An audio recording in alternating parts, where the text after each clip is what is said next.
ఆలయాల అభివృద్ధి నిర్మాణాలకు గాను గత బీఆర్ఎస్ ప్రభుత్వం 20 కోట్ల రూపాయలను విడుదల చేసిందని మాజీ మంత్రి జోగు రామన్ అన్నారు. ఆదిలాబాద్ నియోజకవర్గ పరిధిలో నిర్మాణంలో ఉన్న ఆలయాలను మాజీ మంత్రి బీఆర్ఎస్ జిల్లా అధ్యక్షులు జోగు రామన్ సందర్శించారు. గ్రామాన ఆలయాల నిర్మాణాలు చేపట్టడమే కాకుండా ఆలయాల అభివృద్ధికి తమ వంతుగా సహకారం సైతం అందించామని పేర్కొన్నారు.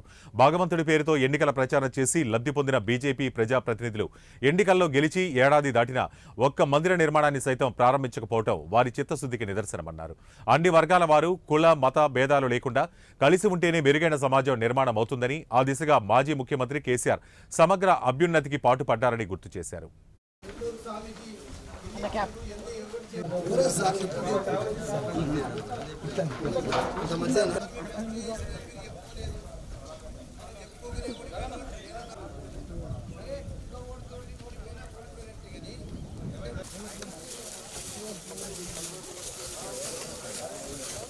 జై వీరప్ప.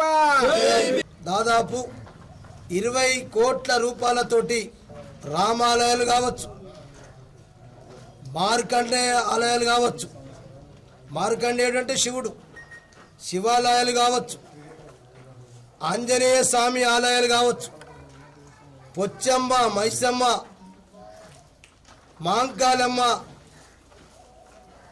ఎల్లమ్మ తల్లి, గూడలో వెంకటేశ్వర స్వామి, సిరిసన్నలో ఎల్లమ్మ టెంపుల్, అక్కడ సదల్పూర్లో 2 కోట్ల రూపాయలతోటి ఆదివాసులు భైరన్ దేవాలయం అంటే శివాలయం 2 కోట్ల రూపాయలు ఖర్చు చేసింది. కెస్లాపూర్లో 11 కోట్లతోటి నాగోబా జాతర కట్టించింది. అంటే అటు ఆదివాసుల ఆరాధ్య దైవం, ఇటు మా బీరప్పలు ఉన్నారు. మరి బీరప్ప ఆలయాన్ని కూడా 47 లక్షల రూపాయలు ప్రభుత్వము వాళ్ళు కంట్రిబ్యూషన్ చేసింది. 11 లక్షల రూపాయలు ఈ రకంగా 52 లక్షలతోటి శంకర్ గుట్టలో కూడా ఈరోజు మేము ఏదైతే సందర్శిస్తున్నామో ఇక్కడ కూడా ఈ శంకర్ గుట్టలో బీరయ్య దేవుడు, మాంకాలమ్మ ఆలయం కూడా నిర్మాణం జరుగుతుంది. దాన్ని మేము బీఆర్ఎస్ పార్టీ నాయకులు అందరం కూడా కలిసి నిన్న మసీదులు తిరిగినాం, ఇలా మందిరాలు తిరుగుతూ ఉన్నాం.